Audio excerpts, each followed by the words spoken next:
ఓం శ్రీమాత్రే నమః. నమస్తే అండి. ఎలా ఉన్నారండి? అంతా బాగున్నారా? నేను కూడా బాగున్నానండి. అందరికీ వరలక్ష్మి పూజ శుభాకాంక్షలు. నాకైతే పూజ అయిపోయిందండి. చక్కగా ఈరోజు వాక్కాయలు కొబ్బరికాయ పచ్చడి చేస్తాను.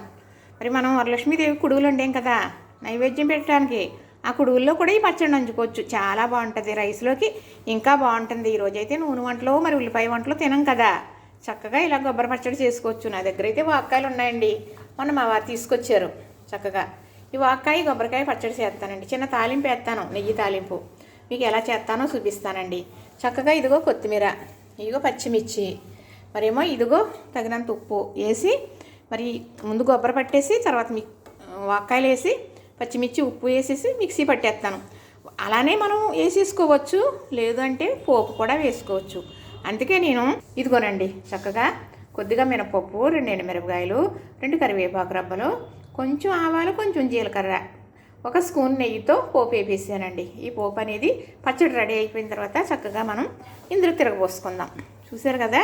అలాగే కొబ్బరికాయ మామిడికాయ కూడా చేసుకుంటాం. అలాగే చింతపండు వేసి చేసుకుంటారు, చింతకాయలు వేసి చేసుకుంటారు. వాక్కాయలు వస్తున్నాయి కదా, వాక్కాయ కొబ్బరికాయ పచ్చడి చేయండి, చాలా బాగుంటుంది. పిల్లలు ఉంటే చాలా ఇష్టపడిపోతారు. ఇప్పుడు ఈరోజు కుడువుల్లో ప్రసాదంలోకి కూడా చాలా బాగుంటుందండి. చూసారు కదా, నచ్చింది కదా. కొబ్బరి మిక్సీ పట్టేసాను కదా, ఇప్పుడు ఇదిగోనండి వాక్కాయలు వేసేస్తున్నాను.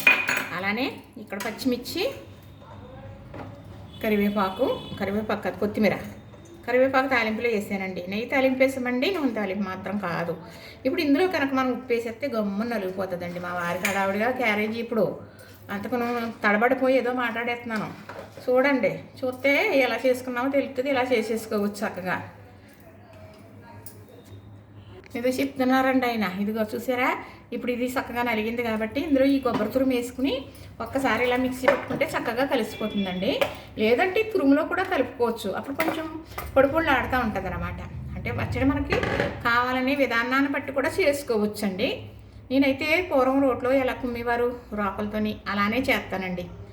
అలా చేయడమే అలవాటు. మిక్సీలో కూడా అలా వస్తుంది, మరి చేసుకోవాలి జాగ్రత్తగా. ఇదిగోనండి చక్కగా చూసారా.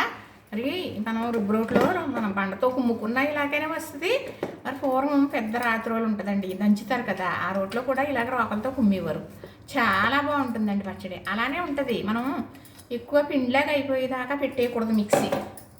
అలా పెట్టకుండా చక్కగా మెల్లగా ఆపి పెడితే ఇలా వస్తుంది. మనం పూర్వం ఎలా చేసుకునేవారు, ఏ రుచి ఉండేదో అలానే ఉంటుందండి. చక్కగా చాలా బాగుందండి. అంటే మనకు ఇంకా కమ్మగా కావాలి అనుకుంటే ఈ పోపు అనేది వేసుకోవలసిందే. చక్కగా అన్నంలోకి బాగుంటుందండి, ఇలాగా టిఫిన్లోకి బాగుంటుంది, ఇడ్లీలోకి కూడా చాలా బాగుంటుందండి. ఈ పచ్చడి వాక్కాయ కొబ్బరికాయ పచ్చడి రెడీ అయిపోయిందండి. చూసారా, ఇంతేనండి, అయిపోయింది.